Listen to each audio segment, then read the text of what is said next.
Bonjour et bienvenue sur l'espace dédié à la mécanique universelle, le site mécaniqueuniverselle.net qui essaie de démontrer que l'humanité évolue progressivement vers son ultime perfection, vers l'amour, la joie dont parle Spinoza. Et c'est justement une première phrase d'un livre que je vais rendre à la bibliothèque de l'université, Spinoza, philosophe de l'amour, sous la direction de Chantal Jacquet, Pascal Sévrac, Ariel Suami.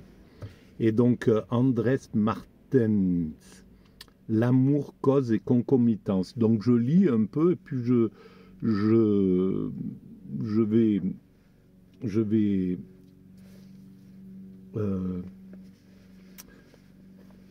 digresser à partir de ça. L'amour, d'après Spinoza, est une joie. Selon la plupart des traductions françaises, une joie qu'accompagne l'idée d'une cause extérieure. Amor es laetitia concomitante idea causae externae.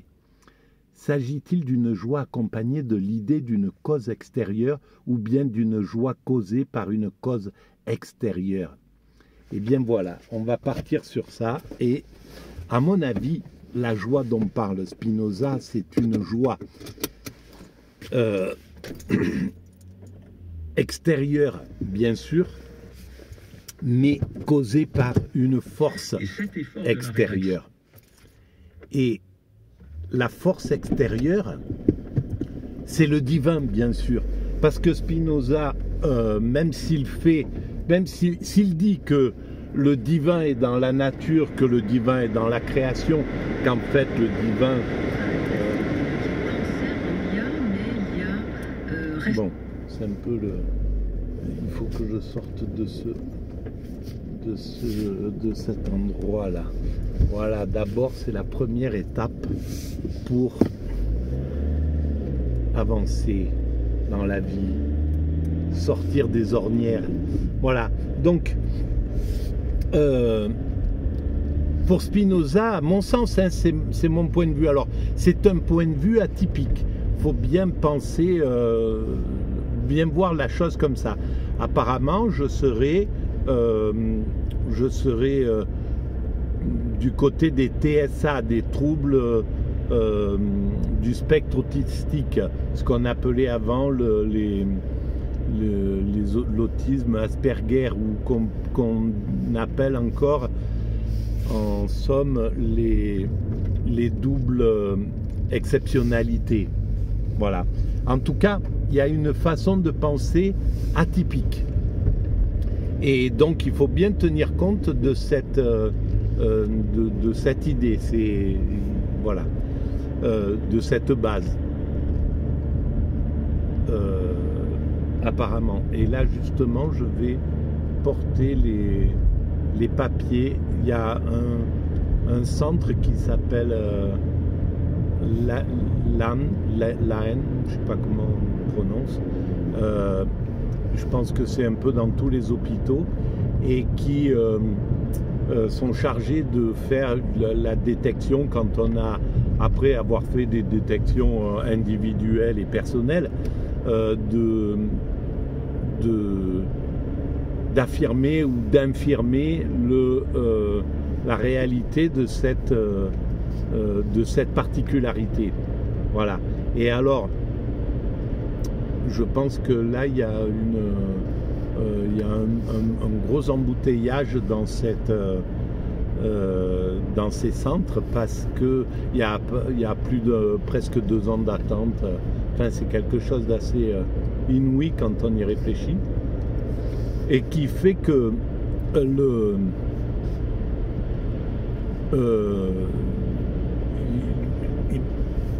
alors déjà, le fait que des tas de gens cherchent à savoir si leur enfant, etc., si eux-mêmes ont ce trouble, parce que c'est quelque chose qui se diagnostiquait pas il y a assez longtemps de ça. Et donc, depuis que ça se diagnostique, il y a de plus en plus de gens qui vont essayer de voir s'ils sont par rapport à leur propre ressenti, à leur propre vie, s'ils font partie de ça. Et alors, je pense que le système a un peu peur que ça soit utilisé à des fins pécuniaires ou des choses comme ça. Et donc, il y a une sorte d'accueil un peu bizarre pour moi, hein, c'est comme ça que je l'ai ressenti. Peut-être parce qu'ils sont saturés, peut-être, je ne sais pas. Mais en tout cas, ça a été mon ressenti. Et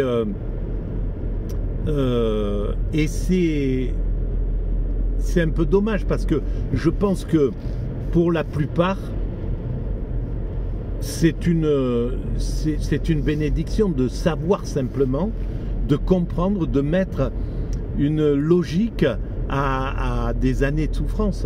Moi, ça a été une vie entière de souffrance, finalement, que j'ai dû masquer, que j'ai dû essayer de... Et en plus, avec un sentiment de culpabilité, je me trouvais complètement aberrant d'avoir ces difficultés relationnelles, de fuir les relations, de fuir les gens, de ne pas vouloir enfin voilà, de pas pouvoir m'exprimer quand on était plusieurs dans un endroit, etc. Il y avait tout un tas de choses que je ne comprenais pas. À partir du moment où je l'ai compris, par exemple maintenant, ma voix même a changé. Je parle de façon un peu plus claire, franche, haute, alors que j'avais un petit peu comme si ma conscience s'était un peu débloquée. Et donc c'est une véritable bénédiction juste de savoir, d'avoir parce qu'on est toujours un peu... bon, j'ai fait 2 tests et sur les 2 tests, ça catch à bloc les choses. Quand j'écoute les autistes, les TSA qui font des vidéos, il y a plusieurs personnes qui font des vidéos et qui expliquent. Il y a une solidarité d'ailleurs vraiment intéressante et on se comprend. Là, je suis en train de découvrir des choses vraiment super intéressantes. Il y a une compréhension immédiate en fait de l'autre. Il y a quelque chose qui est... C'est assez incroyable. Bon, bref. Et donc, quand j'écoute ces vidéos, quand je lis, et puis selon le diagnostic, l'audio-diagnostic que j'ai fait, c'est clair que je suis dans ce spectre psychique. Voilà. Mais on a besoin d'avoir une sorte de preuve. Et cette preuve, je vois bien quand j'en parle, les gens, tant qu'il n'y a pas, tant que le système ne donne pas tant que le système n'éclaire pas la chose de façon claire et précise, ne me donne pas le papier, oui, vous êtes, voilà, vous êtes comme ça, etc. Même dans ma famille, il y a quelque chose, je le sens. Et cette réticence, je l'ai senti combien de fois. Quand j'étais dans la peinture, je ne pouvais pas rentrer dans le système, tout simplement parce que je fuyais les relations humaines. Et il fallait être... voilà, il fallait avoir soit une bonne propension à passer avec les galeristes, à exprimer ce qu'on voulait faire, etc. Il y avait c'était mon travail, je savais qu'il était à la hauteur de n'importe quel galeriste au final. Mais mon autisme m'empêchait complètement d'aller à cette rencontre et de pouvoir affirmer mon travail, montrer que j'étais convaincu que c'était quelque chose d'important. Je travaillais sur mon idée, elle était déjà universelle à l'époque. Mon travail de peinture, il était totalement universaliste. c'est incroyable. Et je vois à quel point il y avait une logique avec la mécanique universelle à présent. Et ben, dans ma famille, le fait de ne pas passer, de ne pas être reconnu par le système, faisait que j'étais pas considéré comme un artiste. Même mes amis, les gens, quand j'en parlais, bon, il y avait quelque chose qui était comme ça. Et en fait, on a souvent besoin qui est le papier de l'État, du système, qui viennent, qui disent voilà, oui, c'est un artiste, etc. Mais s'il avait fallu un papier, ben les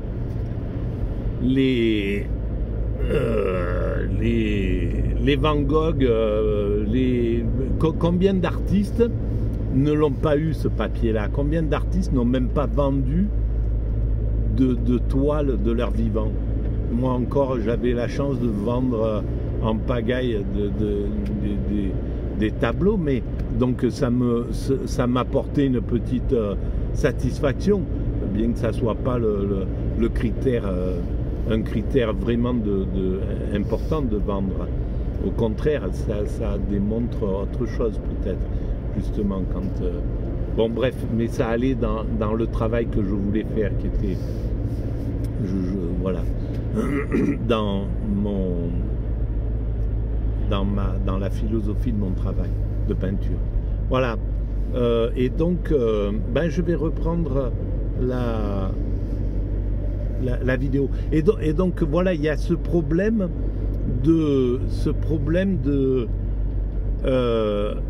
d'avoir ce papier, quoi, cette sorte de sésame qui fait que...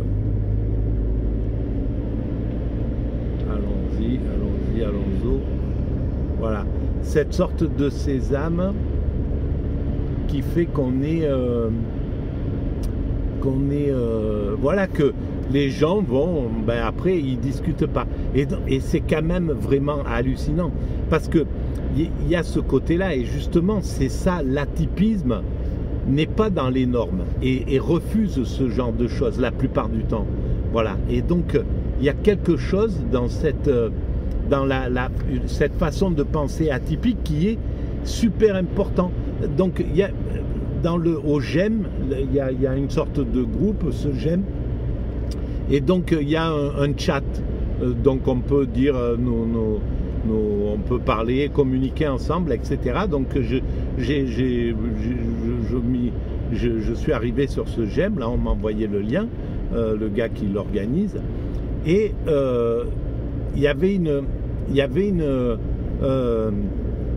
il a envoyé un lien d'un organisme de l'État qui était justement destiné à l'autisme, au TSA, et qui disait voilà, vous pouvez faire des propositions, apporter vos contributions, etc.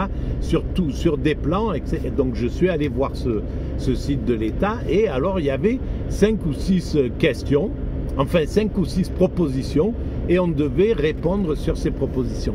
Et c'est là où j'ai écrit, moi, sur le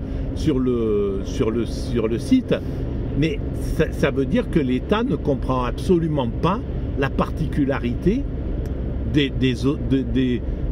TSA, de l'autisme Asperger, ou de ces atypiques. Ils ne comprennent pas cette chose-là, parce que ils mettent des propositions, très bien qu'ils mettent leurs 5 propositions, mais qu'ils mettent un espace pour que nous fassions nos propositions atypiques, des propositions différentes. Voilà. Et parce qu'en fait, c'est un petit peu comme si le typique, la pensée typique devait donner le là de la pensée atypique. Et à ce moment-là, on perd un maximum d'énergie, on perd un maximum de possibilités de l'atypique. L'atypique, il veut pas être dans le moule. Il veut exprimer ses propres choses. Donc, un État qui saurait utiliser le potentiel des atypiques, eh ben, il donnerait il offrirait des initiatives à ces atypiques, il leur ouvrirait les portes. Et c'est pour ça que souvent j'avais pensé, j'avais dit, mais j'écrivais, je ne savais pas que j'étais atypique, je ne connaissais pas l'autisme, etc. Mais je voyais bien, par exemple, qu'il y avait les grands organismes. J'avais essayé d'écrire, par exemple, ça va me revenir, bon, c'est un organisme d'État pour la philosophie. Bon, ça va me revenir. Mais enfin, voilà. Il y a les chercheurs travaillent dans des structures de l'État, CNRS, etc. Voilà. Donc, ces chercheurs sont là. Ils sont sur le même moule. Et donc, je pensais, moi, à l'époque, que et j'avais écrit à des trucs pour dire ce qui serait bien, c'est que vous preniez les passionnés aussi, que vous laissiez à l'intérieur d'une place pour les passionnés. À l'époque, je pensais en termes de passionnés. Les passionnés, ce sont des atypiques pour la plupart. Donc, de laisser une place à cette pensée-là, qui pourrait, même chez les mathématiciens, etc., on peut apporter des choses, mais inouïes, à la création scientifique, à la création artistique, philosophique, etc. Parce qu'on a un point de vue qui est complètement différent. Voilà. Et donc, le fait de négliger ça, c'est pour moi un manque ben, justement, voilà, pour penser ça, il faut sans doute être d'un point de vue atypique. Voilà. Bon, je coupe là pour cette vidéo et je reprends dans la foulée.